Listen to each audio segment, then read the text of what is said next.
हाँ, मनन non attending है। तो इतना तो बात मालूम आइडिया हो ही जाता है ना। चलो ठीक है, आ जाओ अमीन्स पे। अब देखो अमीन्स में आज हम मेनली एरोमेटिक अमीन्स की रिएक्शन की हमें यहाँ बात करनी है। गुड इवनिंग परम। हाँ मनन, वही होगा ना, मुझे ध्यान भी नहीं कि किसने बताया क्या था, शायद आप ही ने बताया होगा। हेलोजिनेशन। सबसे पहले मैं एरोमेटिक अमीन में हेलोजिनेशन रिएक्शन की यहाँ पर बात करता हूँ, और मुझे पूरी उम्मीद है कि ये रिएक्शन मैंने वीडियो लेक्चर्स में इतने बार-बार इतने अच्छे से कराई थी कि आप में से काफ़ी बच्चों को याद भी होंगी। एनिलीन है, और एनिलीन पे मैं कहता हूँ bromine in presence of water. Bromine in presence of water. अगर एनिलीन पे ब्रोमीन वाटर कह लो, या ब्रोमीन इन वाटर कह लो, या एक्वस ब्रोमीन कह लो, सभी का मतलब एक है। अब यहां पर एक्चुअल में क्या है, NH2 ग्रुप है, NH2। NH2 group highly electron releasing होता है, और हाईली इलेक्ट्रॉन रिलीजिंग होता है तो वहां पर हम इतना जान लें कि रिएक्शन जहां जहां हो सकती है वहां वहां होती है। NH2 ग्रुप हम कहें एक प्लस आर ग्रुप है, और ये रिएक्शन को ऑर्थो और पैरा पे कराता है। आपने याद रखना है OH और NH2 दो ऐसे ग्रुप हैं जो हाईली इलेक्ट्रॉन रिलीजिंग होते हैं।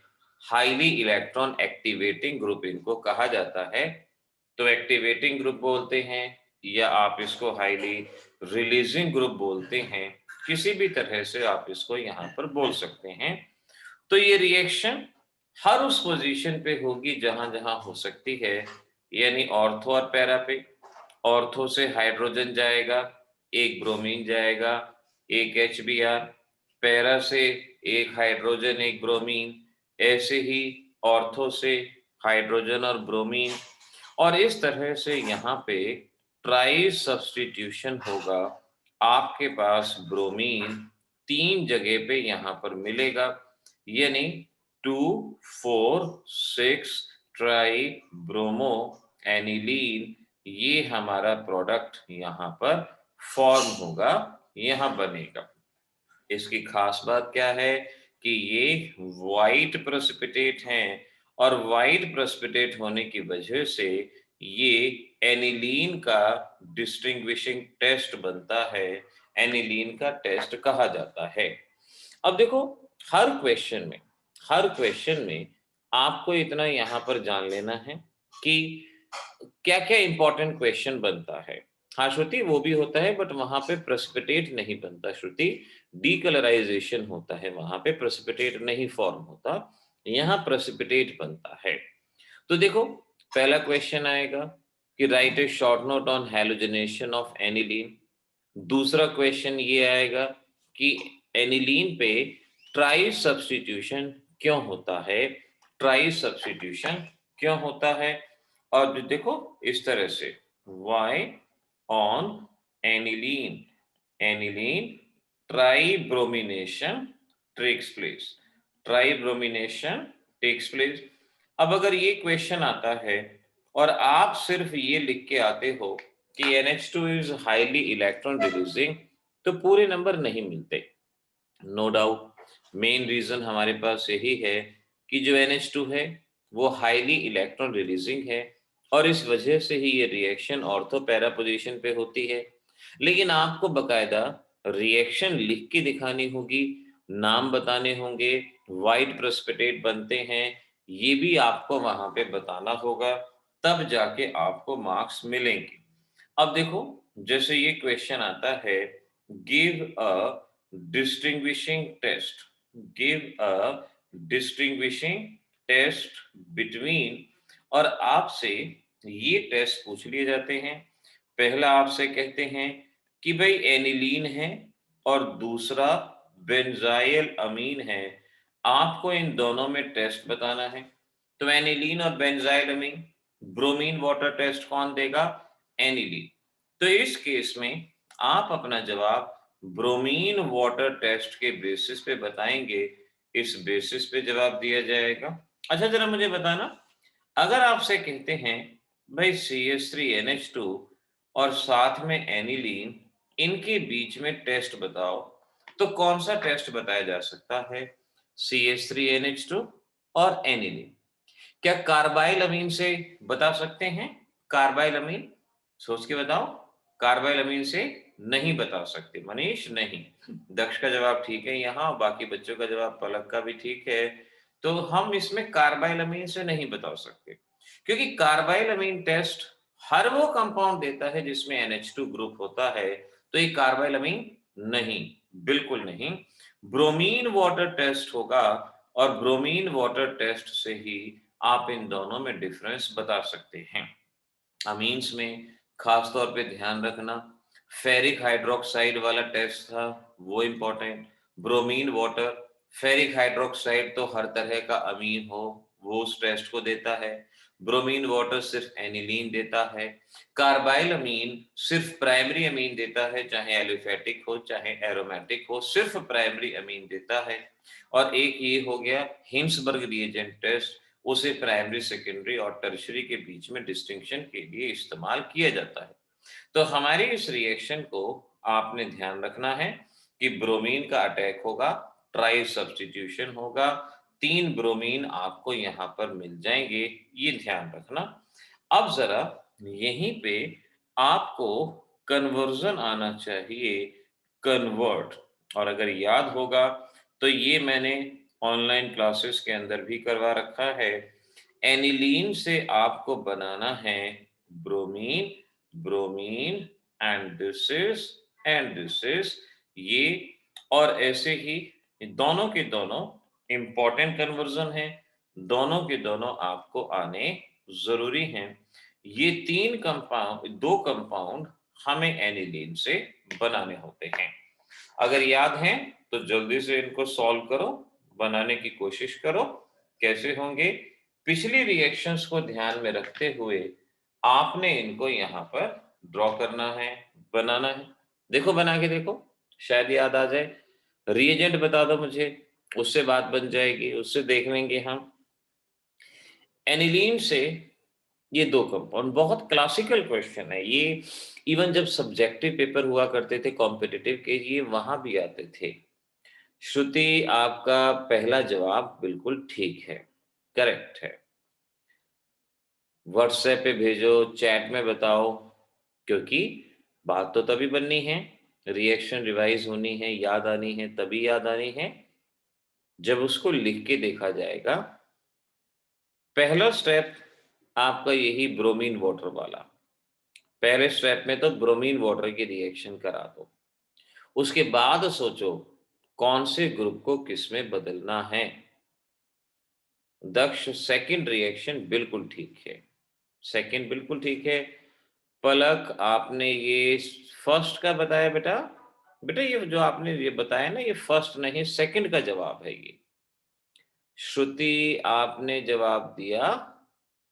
श्रुति, इसमें अगर ये सेकंड का जवाब है ना, तो इसमें जो सेकंड लास्ट रिएजेंट है CuHBr, वो यूज नहीं होगा।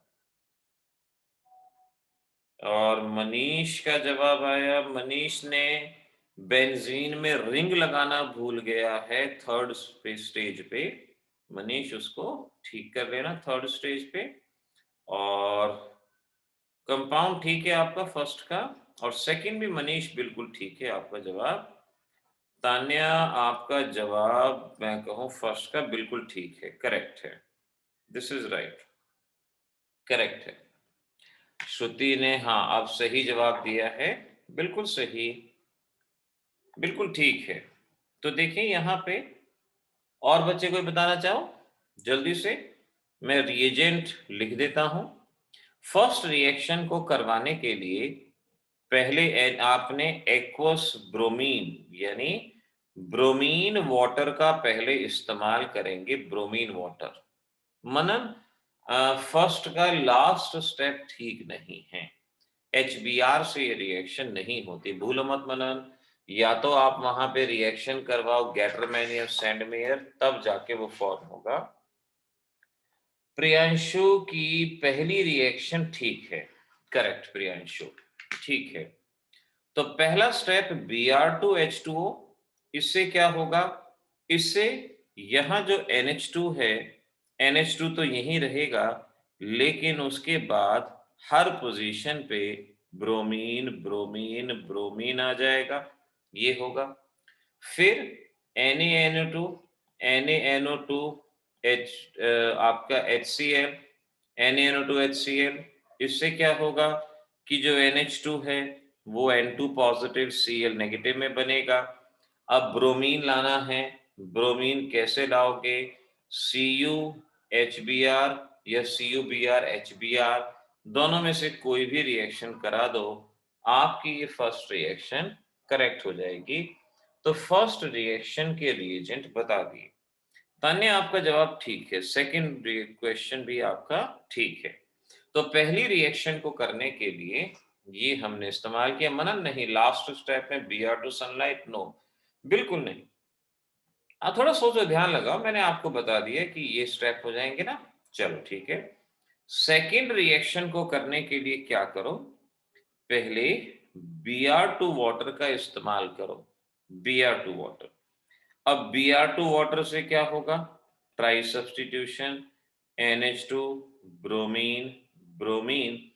अब हमें अपने फाइनल प्रोडक्ट में NH2 हटाना है। NH2 कैसे हटाया जाता है, डाइएज़ोटाइजेशन और डाइज़ोनियम सॉल्ट की रिएक्शन के दौरान बताया था। यहाँ पर N2 positive Cl negative bromine bromine और फिर H3PO3। H3PO3 क्या करता था, 2 हाइड्रोजन सप्लाई करता था, Cl नेगेटिव गया, N2 गया, और इस तरह से ये फाइनल प्रोडक्ट आपके पास बनेगा। फाइनल प्रोडक्ट आपका यहाँ पे बन जाएगा। इस तरह से ये रिएक्शन होगी, इस तरह से आपको इसके बारे में जानना होगा। अब देखो अगली रिएक्शन, अगली रिएक्शन है एसिटाइलेशन ऑफ एनिलीन। एनिलीन का एसिटाइलेशन करना है। एसिटाइलेशन का मतलब क्या हुआ, ये NH2 है, in presence of CH3COCl, acid chloride हो सकता है और एसिड एनहाइड्राइड भी हो सकता है। ये क्या करता है, HCl बाहर, और HCl के बाहर जाने पे यहां पर NHCOCH3। अच्छा जल्दी से बताओ इस प्रोडक्ट को क्या कहते हैं, इस प्रोडक्ट का नाम क्या है, जो प्रोडक्ट यहां बनाया ना, इसका नाम बड़ा फेमस कंपाउंड है ये, क्योंकि आज वही बात है कि जो हम पढ़ेंगे उसमें से कुछ ना कुछ एग्जाम में जरूर आएगा। श्रुति ठीक जवाब, मनीष बिल्कुल ठीक जवाब, शैव्य करेक्ट। एसिटेनिलाइड इसको कहा जाता है, एसिटेनिलाइड इसको कहा जाएगा। पलक IUPAC ने आपने बताया है, ये बिल्कुल ठीक नाम है, N phenyl ethanamide, this is also the correct name IUPAC, और फेमस नेम है एसिटेनालाइड। दोनों में से कोई भी नाम लिख दो वो बिल्कुल ठीक है, लेकिन एग्जामिनर कई बार पूछ लेते हैं एसिटेनालाइड बनाओ, एसिटेनालाइड क्या है, ये आपसे पूछते हैं।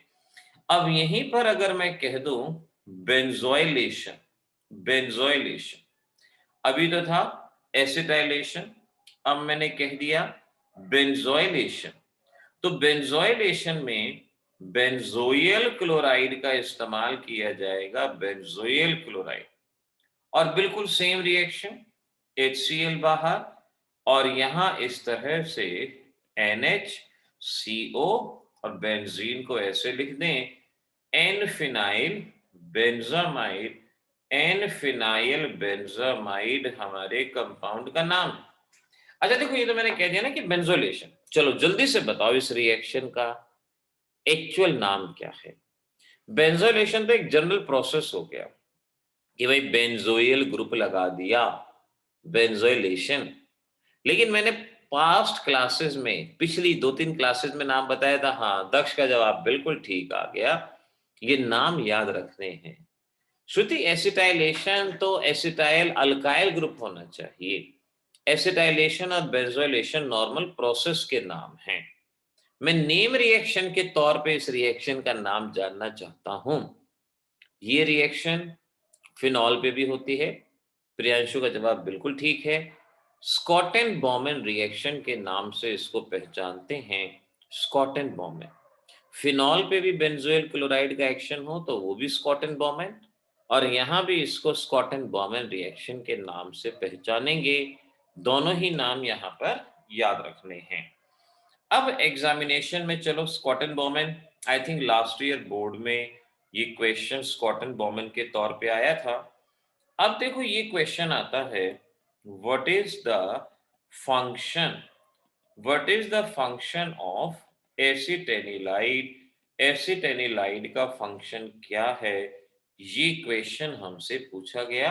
एसिटेनिलाइड, तो मैंने आपको क्या बताया था कि एनिलीन में NH2 ग्रुप है। हाँ मनीष, बिल्कुल ठीक जवाब है।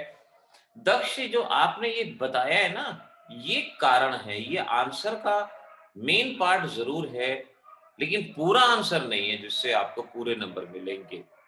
ये पूरा आंसर नहीं है, बताता हूं क्यों। मनीष, आपका जवाब कंप्लीट है। देखो कैसे, NH2 ग्रुप एक हाईली इलेक्ट्रॉन रिलीजिंग होता है। हाईली इलेक्ट्रॉन रिलीजिंग होने की वजह से ये ब्रोमिनेशन को ऑर्थो पे, पैरा पे, जहां जहां हो सकता है वहां वहां करवाता है। श्रुति, आपका जवाब ठीक है। दक्ष, अब जवाब बिल्कुल पूरा हो गया है। शिव्या, now the answer is complete, बिल्कुल ठीक है। दक्ष का भी, श्रुति का भी, जिसने अब जवाब दिए हैं सभी के आंसर एकदम से कंप्लीट हैं, बिल्कुल ठीक है। तो ये NH2 group highly electron releasing होता है। इलेक्ट्रॉन डेंसिटी सिर्फ रिंग को सप्लाई करता है, लेकिन अगर मैं यहां पर NH पे एसिटेनालाइड बना देता हूं तो अब यहां पर क्या होता है, पहले क्या था, नाइट्रोजन का लोन पेयर सिर्फ रिंग में जा रहा था, अब नाइट्रोजन का लोन पेयर साइड में भी जाने लगा। यानी पहले सिर्फ रिंग में जा रहा था तो इलेक्ट्रॉन रिलीजिंग पावर ज्यादा थी, लेकिन अब क्या हो गया, अब वो साइड में भी एक्सटेंड हो गया तो इलेक्ट्रॉन रिलीजिंग पावर कम हो गई। तो हम कहेंगे कि acetyl group decreases the pulsar effect या electron releasing power of nitrogen by extending conjugation. ये इलेक्ट्रॉन रिलीजिंग पावर को रोकता है, कॉन्जुगेशन को बढ़ा देता है, इस वजह से। तो एक तो आपको ये वाला जो मैंने स्टेप बताया है ये वहां पे लिख के आना होगा एग्जाम में, और फिर उसके नीचे दो लाइनें कि acetyl group decreases the electron releasing power of nitrogen by extending the conjugation, तब आपका आंसर पूरी तरह से कंप्लीट होगा, बिल्कुल परफेक्ट होगा, ये ध्यान रखना। अच्छा, अब आपके एग्जाम में एक क्वेश्चन आता है, मैं उसको अभी बताता हूं, उससे पहले मैं आपको रिएक्शन पूरी करने को देता हूं, क्योंकि अगर ये पूरी हो जाएगी ना तो वो क्वेश्चन अपने आप ही सॉल्व हो जाएगा। जरा इस क्वेश्चन को सॉल्व करना। यहां बना ए, ए के ऊपर ब्रोमीन, चाहे वाटर हो चाहे कुछ हो, बना B and C, B and C के ऊपर HOH, और इसके बाद एक्सेस में जितना चाहिए बना डी एंड ई।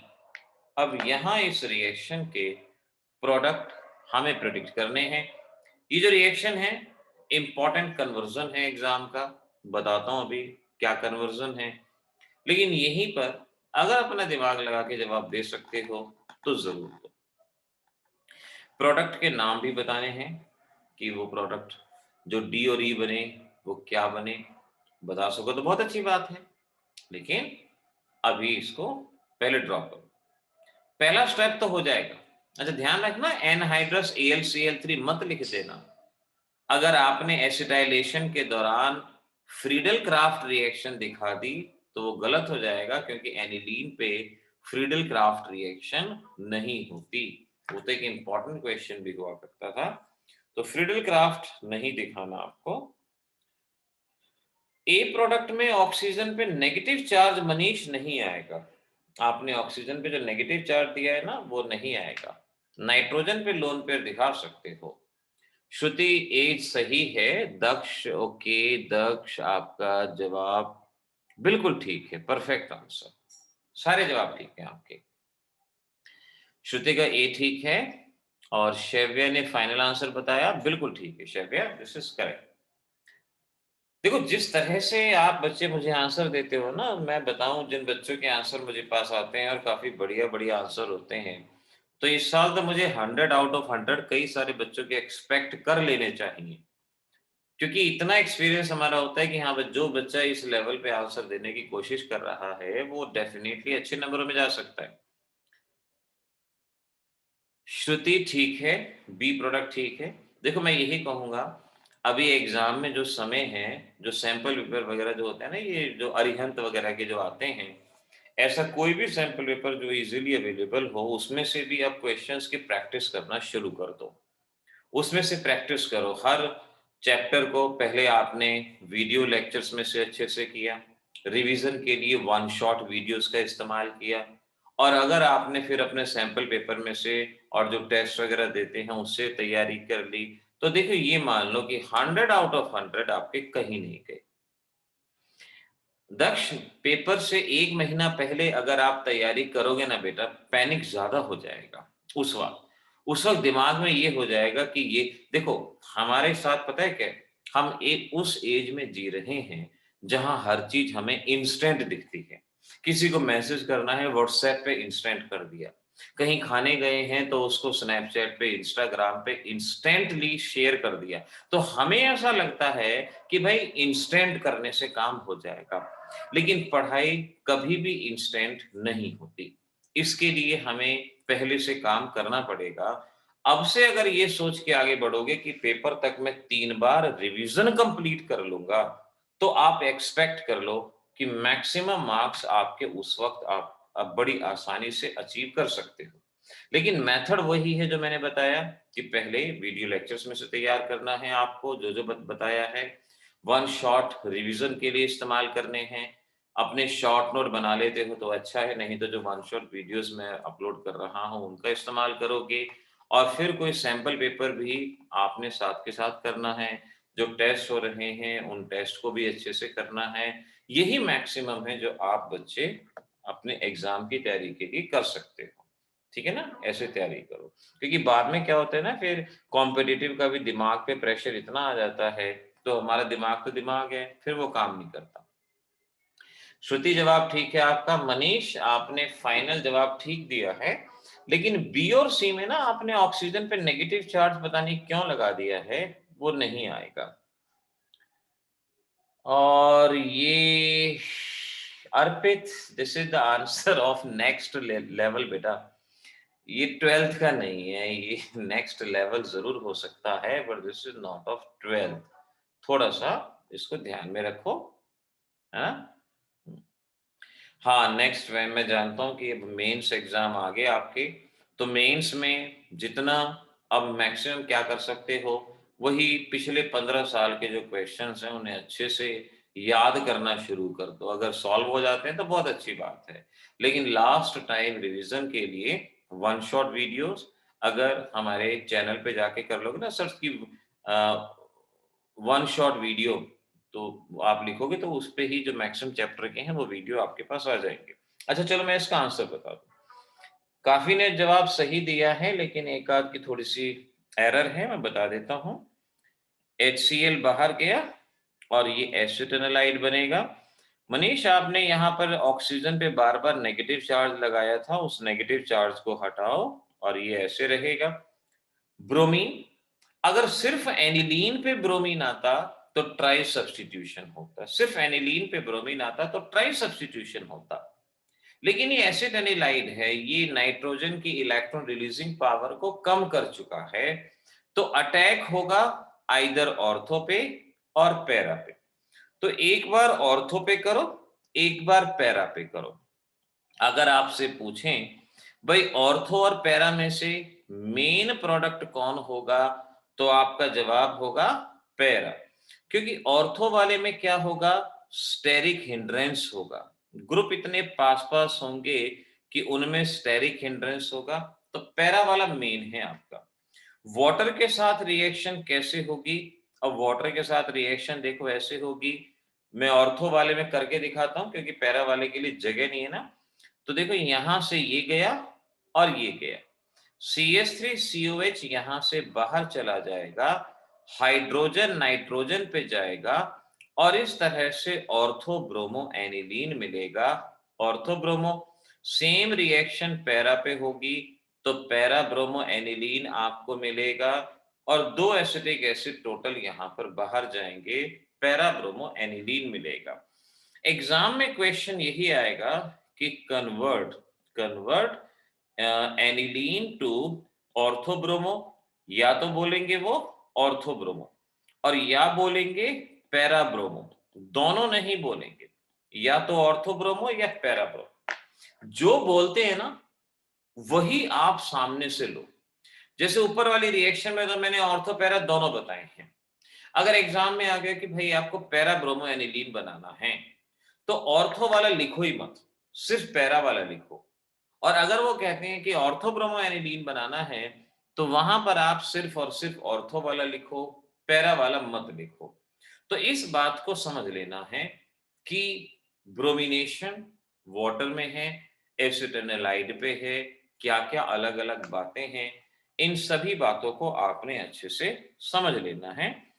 ऐसे ही अगली रिएक्शन आती है जिसको सल्फोनेशन रिएक्शन कहा जाता है। सल्फोनेशन यानी बेंजीन एनिलीन बना दिया हमने, इस पे कंसंट्रेटेड सल्फ्यूरिक एसिड की रिएक्शन। सल्फ्यूरिक एसिड को हम इस तरह से लिख देते हैं, सल्फ्यूरिक एसिड। अब हमारी बुक में ये रिएक्शन दो स्टेप में होती है, आप एक ही स्टेप में कर दो। H गया OH गया, पैरा पे दिखाओ, पैरा प्रोडक्ट हमारा मेजर। क्योंकि हमारी बुक में जब ये रिएक्शन दिखाई जाती है ना तो पहले ऑर्थो पे दिखाते हैं, फिर उसको पैरा पे शिफ्ट करते हैं, अल्टीमेटली तो पैरा वाले बनता है। तो यहाँ ये नाम मनीष ने बिल्कुल ठीक बताया है, सल्फा एनिलिक एसिड। सल्फा एनिलिक एसिड इसको कहते हैं। अब देखो इस सल्फा एनिलिक एसिड की क्या खास बात है। सल्फा एनिलिक एसिड की खास बात ये है कि इसमें ये पार्ट बेसिक है और ये पार्ट एसिडिक है। इसमें ये पार्ट बेसिक है और ये पार्ट एसिडिक है। अब अगर किसी कंपाउंड में एसिड और बेसिक पार्ट दोनों हैं तो एम्फोटेरिक हो गया, एम्फोटेरिक हो गया, वो एम्फोटेरिक होगा। श्रुति ये ज्विटरायन नहीं है और दक्ष ये ज्विटरायन नहीं है, इससे बनेगा। अब क्या होगा, अब एसिड अपने प्रोटॉन का लॉस करेगा और बेस इसके प्रोटॉन को गेन करेगा और इस तरह से एक ये स्पीसीज यहां पर बन जाएगी जिसपे चार्ज होंगे and this dipolar species is called as zwitter ion. इसे ज़्विटर आयन के नाम से पहचाना जाता है। तो यहां का ये क्वेश्चन आ गया important, what is zwitter ion? Zwitter ion, तो ज़्विटर आयन की पूरी डेफिनेशन क्या होगी? It is a dipolar species having both acidic as well as basic group. Having both acidic as well as basic group. जल्दी से याद दिलाओ, zwitter ion का एसिडिक ग्रुप कौन सा है? ज़्विटर आयन का एसिडिक ग्रुप कौन सा है? मनीष ने पहले जवाब बता दिया, दक्ष श्रुति बिल्कुल ठीक जवाब है, शेवियर एग्जैक्टली करेक्ट। आपसे एसिडिक ग्रुप ज़्विटर आयन में पूछा, पलक का जवाब बिल्कुल ठीक, श्रुति गड़बड़ होगी। हाँ ठीक है, अब श्रुति आपका जवाब ठीक है। तो देखो इसके अंदर पूछा है, लेफ्ट हैंड साइड वाली स्पीशीज में नहीं पूछा, ज़्विटर आयन में पूछा है। तो यहां पर आप समझ सकते हो NH3 अपने प्रोटॉन का लॉस करेगा तो ये एसिडिक ग्रुप हो गया और ये लोअर वाला बेसिक ग्रुप हो गया। तो NH3 positive is acidic and SO3 negative is basic, ये कहा जाएगा। एक और question, why zwitter ion has two Kb value, Kb और 2 pKb वैल्यूज। इनकी 2 Kb और pKb वैल्यू होती हैं। Kb आपने इंडक्टिव फैक्ट में पढ़ा है, बेसिसिटी कांस्टेंट, बेसिसिटी कांस्टेंट बोलते हैं। और pKb minus log of Kb, यानी दोनों का मतलब, शेफ का जवाब ठीक है और दक्ष का जवाब भी बिल्कुल ठीक है। Kb, और देखो Kb नहीं कहना चाहिए बल्कि क्या होगा, टू K वैल्यू कह दो या टू Pk वैल्यू कह दो। Pkb कहना गलत है, टू K वैल्यू और टू Pk वैल्यू, क्योंकि एक एसिड है, एसिड के लिए होगा pKa और बेस के लिए होगा pKb, तो हम कहेंगे क्योंकि इसमें बोथ एसिडिक और बेसिक ग्रुप प्रेजेंट है। मनन बिल्कुल ठीक कहा। ज्वीटन आयन प्रोटीन्स में आपने बायोमोलिक्यूल्स के अंदर भी पढ़ा है, और ये ज्वीटन आयन यहां भी आपके एग्जाम में अगर ये क्वेश्चन आता है कि ज्वीटन आयन बताओ, तो आप वैसे तो दोनों में से कोई भी बता सकते हो, लेकिन प्रेफरेबली कोशिश करो कि यही ज्वीटर आयन का एग्जाम्पल देके आओ। क्योंकि देखो, एग्जाम मैंने शुरू से कहा है कि जब सीबीएसई में पेपर चेक होने जाते हैं, तो वहां पर हर एक बंदा जो पेपर चेक कर रहा है, जरूरी नहीं है कि वो एक्सपीरियंस बंदा ही हो, उसको दोनों चीजें याद रहें। क्योंकि कई बार जब नया नया बंदा भी पढ़ाने वाले जब पहुंच जाते हैं, तो वो जब एक चैप्टर पढ़ा लेते हैं, फिर तीसरे चैप्टर पे आते हैं, तो पिछले दोनों दोनों चैप्टर साफ हो जाते हैं। तो ऐसे में गड़बड़ी हो सकती है, तो उनको क्या किया जाता है, सॉल्व्ड आंसर शीट दी जाती है। क्यों? और सॉल्व्ड आंसर शीट में जो जवाब होगा वो 100% यही होगा कि ज्विटर आयन क्या है। तो अगर सिर्फ ज्विटर आयन पूछते हैं तो ये बताओ, अगर कहते हैं कि ज्विटर आयन प्रोटीन में बताओ, तो बायोमोलिक्यूल वाला बताओ, और अगर आपसे कहते हैं ज्विटर आयन इन किसी भी केस में बताओ, तो आपने ये वाला ज्विटर आयन वहां पे बताना है। This is the important. तो ये इसका एक इंपॉर्टेंट क्वेश्चन था। ये देखो, अगला है आपका नाइट्रेशन, नाइट्रेशन ऑफ एनिलीन। तो नाइट्रेशन ऑफ एनिलीन जब आप करेंगे, तो एनिलीन लिया, कंसंट्रेटेड नाइट्रिक एसिड का इस्तेमाल किया। अब शायद याद होगा ये रिएक्शन क्यों इंपॉर्टेंट है, क्योंकि नाइट्रेशन में NO2 ग्रुप आता है, NO2 आता है, ऑब्वियस सी बात है। अब ये प्लस आर ग्रुप है, प्लस आर ग्रुप में होना तो ये चाहिए कि रिएक्शन, हाँ बिल्कुल ठीक है बच्चों, मनीष भी ठीक जा रहा है, और मनन नहीं, HNO2 नहीं लिखते, HNO3 लिखते हैं, और दक्ष ठीक जवाब है ये। तो एक बार रिएक्शन ऑर्थो पे होती है, एक बार पैरा पे। प्लस आर ग्रुप है तो ऑर्थो और पैरा पे तो होगी ही होगी, लेकिन गड़बड़ ये है कि यहाँ ये रिएक्शन मेटा पे भी होती है, मेटा पे भी होती है। और जहां तक परसेंटेज की बात है, ऑर्थो वाले का अमाउंट बहुत कम होता है और बाकी दोनों का अमाउंट बहुत ज्यादा होता है। तो एक तो हमें ये ध्यान रखना है कि यहाँ पर ये रिएक्शन में ऑर्थो मेटा पैरा तीनों मिलते हैं। कॉम्पिटिटिव में आएगा इनमें से किस रिएक्शन में ऑर्थो मेटा और पैरा तीनों मिलते हैं, तो ये पर्टिकुलर रिएक्शन वहां पे याद रखनी है। अब मेटा प्रोडक्ट मिलने का कारण क्या होता है? कारण बहुत सिंपल सा है, शायद याद हो कि एसिडिक मीडियम होने की वजह से बहुत सारे मॉलिक्यूल में NH2 NH3 पॉजिटिव बन जाता है, जिसे एनिलीनियम आयन कहते हैं। एनिलीनियम आयन में NH3 पॉजिटिव ग्रुप है, जो कि इलेक्ट्रॉन विड्रॉइंग ग्रुप है, और इलेक्ट्रॉन विड्रॉइंग ग्रुप रिएक्शन को मेटा पोजीशन पे करवाता है, वो रिएक्शन को ऑर्थो पैरा पे नहीं करवाता। तो अगर एग्जाम में क्वेश्चन आता है कि why aniline give meta product during nitration, so your answer will be due to the formation of anilinium ion which possess electron withdrawing group which is meta directing in nature। श्रुति मनीष बिल्कुल ठीक जवाब है। तो इस तरह से आपको ये इस क्वेश्चन का जवाब देना होगा, ये इस क्वेश्चन में आपको जवाब बताना होगा, भूलना नहीं, गलती नहीं होनी चाहिए। चलो एक दो रिएक्शन मुझे फटाफट सॉल्व करके दिखा दो। अच्छा देखो, अब मैं अगर आपसे पूछूं कि आपको मुझे जवाब देना है मीथेन से, मीथेन से एनिलीन बनाना है, क्या कोई बच्चा बना के बता सकता है? एक, मैं ये नहीं कह रहा कि एग्जाम के लिए, जस्ट आपके कंसेप्ट को जानने के लिए, मीथेन से एनिलीन अगर कोई बना सकता है तो बना के दिखा दो। ये आज का लास्ट क्वेश्चन है, क्योंकि टाइम हो रहा है ना, आज का लास्ट क्वेश्चन है, तो इसको फटाफट जल्दी से इसको बना के बताओ क्या बनेगा।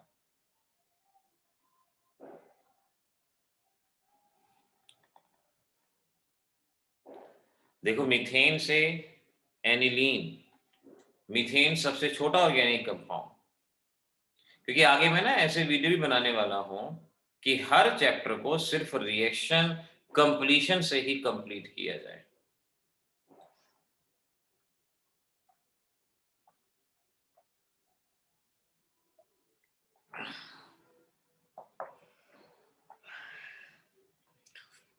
दक्ष ट्राई अच्छी है, लेकिन पहली रिएक्शन से आप जो बना रहे हैं सेकेंड रिएक्शन, लेकिन आगे नहीं होगी, थर्ड रिएक्शन ऐसे नहीं होगी। मनन बिल्कुल पॉसिबल है बेटा, इट इज पॉसिबल। वो ना होनी को अनहोनी कर दें, अनहोनी को होनी, ये तो होती है रिएक्शन। अब कैसे होगी? अब देखो इसमें ये सोचो कि क्या कोई ऐसी रिएक्शन है जिससे आप एलिफेटिक से एरोमेटिक बना सकते हो। मैंने कहा ना कि उस लेवल की तैयारी होनी चाहिए। श्रुति बेंजीन जैसा बड़ा कंपाउंड ऐड नहीं करना, बेंजीन जैसा बड़ा कंपाउंड ऐड नहीं करना बाहर से। बच्चों ध्यान रखो, जब मैं जो रिएक्शन बोल रहा हूं इसमें बेंजीन ऐड नहीं करना, उसको बनाओ, रिएक्शन से बनाओ। पलक पहला स्टेप, चलो मैं मान लूं अगर आपका ये पहला स्टेप, चलो मैं ऐसा करता हूं, मैं ना एक और रिएक्शन के यहाँ सीक्वेंस देता हूं। अर्पित ने डिक्लेयर कर दिया रिएक्शन कैन नॉट अकर। अब अर्पित तालिबानी जवाब नहीं देना, ये तो तालिबान का जवाब हो गया कि ऐसा हमारे राज्य में नहीं होगा, गलत। अच्छा मैं एक और रिएक्शन देता हूं ऐसे मिलती जुलती, जरा उसको कंप्लीट करना, पूरा करना। CH4, ये देखो शायद इससे आपको हिंट मिल जाएगा कि ऐसा कुछ हो सकता है, शायद आपको हिंट मिले। देखते हैं कौन बच्चा उस हिंट को पकड़ सकता है। लेकिन बात वही है कि जो बिल्कुल शुरू से डेडिकेटेडली तैयारी करता है ना, वो तो तुरंत पकड़ लेगा। हाँ, अर्पित मजाक था तो बेटा मैं भी मजाक ही कर रहा हूँ। कौन सा तालिबान हमारे भारत में, हमारे भारत में तो बजरंग दल है, उनसे बच के रहना थोड़ा सा बस, बाकी तो देख लिया जाएगा, है ना। हाँ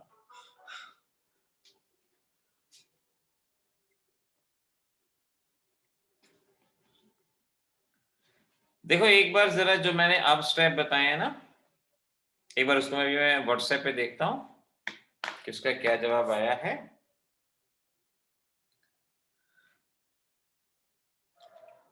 पलक एक बार जो मैंने अब रिएक्शन दिया ना, पहले इसको आप सॉल्व कर दो जो मैंने अभी दिए ना आपको। बेटा मैंने कहा ना कि आप बेंजीन को बाहर से ऐड नहीं कर सकते, बेंजीन एक बड़ा हाइड्रोकार्बन हो गया, उसको नहीं कर सकते। ओजस्वी आपने जो रिएक्शन भेजी है ना बेटा, मैंने उसमें कहा है सिर्फ थ्राइस Cl2। अभी जो मैंने रिएक्शन दिए पहले उसको सॉल्व कर दो। सेवियर बहुत अच्छे बेटा, बहुत बढ़िया, वेरी गुड, सभी रिएक्शन आपने बिल्कुल ठीक किए, शाबाश। मनन ए प्रोडक्ट बिल्कुल ठीक है, ए प्रोडक्ट ठीक है, बिल्कुल कोई गड़बड़ी नहीं है। ए प्रोडक्ट क्या बनेगा? थ्राइस Cl2 सनलाइट, तो ये बनेगा CHCl3 यानी क्लोरोफॉर्म बनेगा। अच्छा पलक ने भेजा, ठीक है। हाँ पलक, ए और बी ठीक है आपका। और दक्ष ने पता नहीं क्या लिखा है रिएक्शन मैकेनिज्म, मैं उस बात को नहीं समझ पाया दक्ष। मनन बी प्रोडक्ट, बहुत अच्छा। और ये मनीष का है कुछ जवाब, मनीष यहां तक बिल्कुल ठीक है।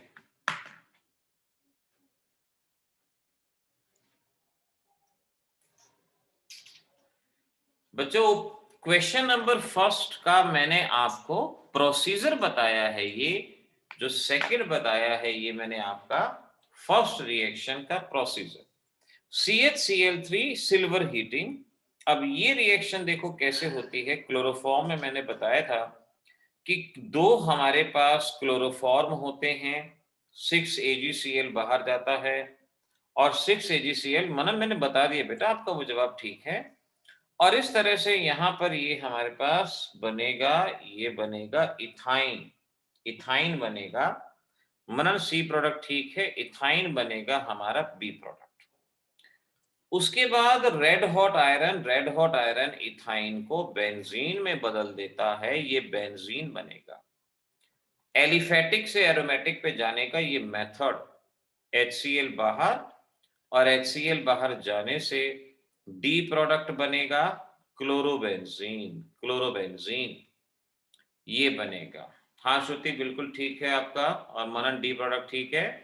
CuONH3, अब CuNH3 की रिएक्शन ये हम पहले पढ़ चुके हैं, जानते हैं, और ओजस्वी का जवाब ठीक आ गया और मनीष का भी जवाब देख लें, करेक्ट। तो यहां से HCl बाहर और NH2 कनेक्ट। तो जो मैंने रिएक्शन नंबर फर्स्ट दी है ये उसी का प्रोसीजर है, यानी मीथेन से एनिलीन इस तरह से बनेगा, ऐसे बनेगा। जब सब्जेक्टिव पेपर कॉम्पिटिटिव के आते थे ना, तो मीथेन से एस्पिरिन बनाने वाला क्वेश्चन बहुत फेमस क्वेश्चन था कि मीथेन से एस्पिरिन बनाओ, बच्चे उलझ जाते थे। फिर वहां पर उसकी प्रैक्टिस होती थी, सारी रिएक्शन याद आ जाती थी। देखो इस तरह से रिएक्शन याद करना, ये सारी रिएक्शन को दिमाग में रिवाइज करवा देता है। और अब इससे हो जाएगा CuNH3 बेटा, ये HCl बाहर और NH2 आ जाएगा मनन, ठीक है ना। चलो आगे मैं ऐसे वीडियो बनाऊंगा जो आप अपलोड होंगे, जिसमें ऐसे ही सीक्वेंस के जरिए हमें सारी रिएक्शन रिफ्रेश करनी हो, ठीक है बेटा। चलो आज इतना ही। कल, अच्छा कल देखते हैं, कल मे बी ऐसा हो सकता है कि कल 12th का बैच ना हो, और हो भी सकता है, दैट डिपेंड्स कि अगर मुझे कोई काम नहीं हुआ, आज 11th की क्लास नहीं थी, कल 11th और 12th मोस्ट प्रोबेबली दोनों ही क्लासें बनेंगी, ठीक है ना। चलिए गुड नाइट बेटा, गुड नाइट मनन, गुड नाइट दक्ष। दक्ष हाँ, पेपर बेटा ऐसे ही करना जैसे मैंने आपको बताया था, आपका पेपर वाकई में काफी अच्छा था। मनीष